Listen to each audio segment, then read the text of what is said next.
જો મેં પણ વેસ્ટમાંથી બેસ્ટ બનાવ્યું છે.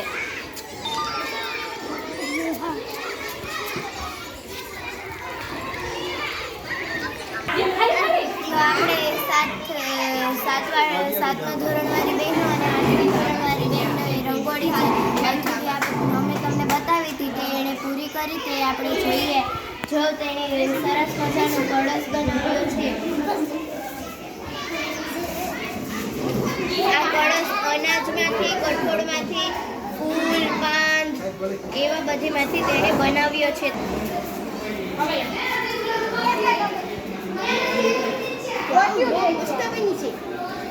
અને તમે જોઈ શકો છો તેણે જો કેટલી સરસ મજાની રંગોળી બનાવી છે. અને આ ચોખા છે જેમાં તેણે કલર કર્યો છે. અને આ બાજરી છે અને આ પણ ચોખા છે જેમાં એણે કલર કર્યો છે.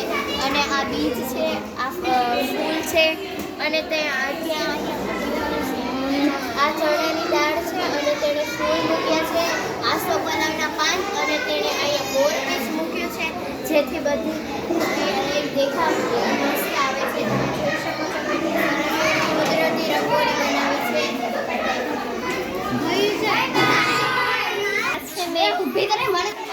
આ જો અમારા છઠ્ઠાવાળા વિધિબેને તેણે આ જો બનાવ્યું છે રેત ખડી બનાવી છે. તમે જોઈ શકો છો અહીંયા તેમને નામ પણ લખ્યું છે રેત ખડી. તો તમે આ કેવી રીતે બનાવી છે? મેં 2 બોટલ કાઢી અને છોટાડી રેતી નાખીને તમે આમ જોઈ શકો છો આ રેત ઘડી કેટલી સરસ બની છે. વિધિબેને તેણે વેસ્ટમાંથી બેસ્ટ બનાવી છે.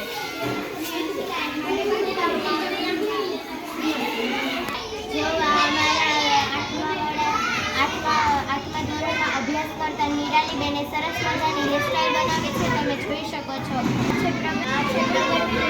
તેણે નિરાલીબેને પ્રગતિની હેરસ્ટાઈલ વાળી છે. બતાવશો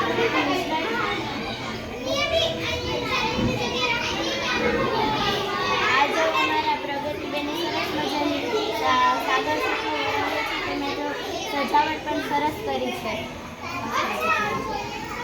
આ અમારા દિશાબેન છે તેને પણ નિરાલીબેને હેરસ્ટાઈલ વાળી દીધી છે ને તમે બતાવશો તમે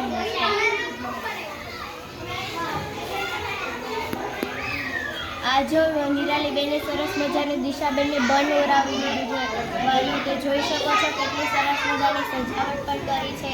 અહીંયા ફૂલ છે, પાન છે, આ સ્ટોન છે, અહીંયા પછી ગુલાબ પણ રાખ્યા છે.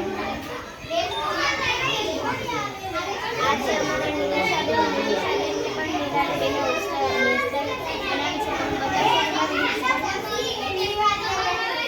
જોઈ શકો છો. અમે પણ સાગર સાથે અને તે જોઈ શકો છો કેટલી મસ્ત સજાવટ છે. આ છે અમારા ભૂલીબેન તેને પણ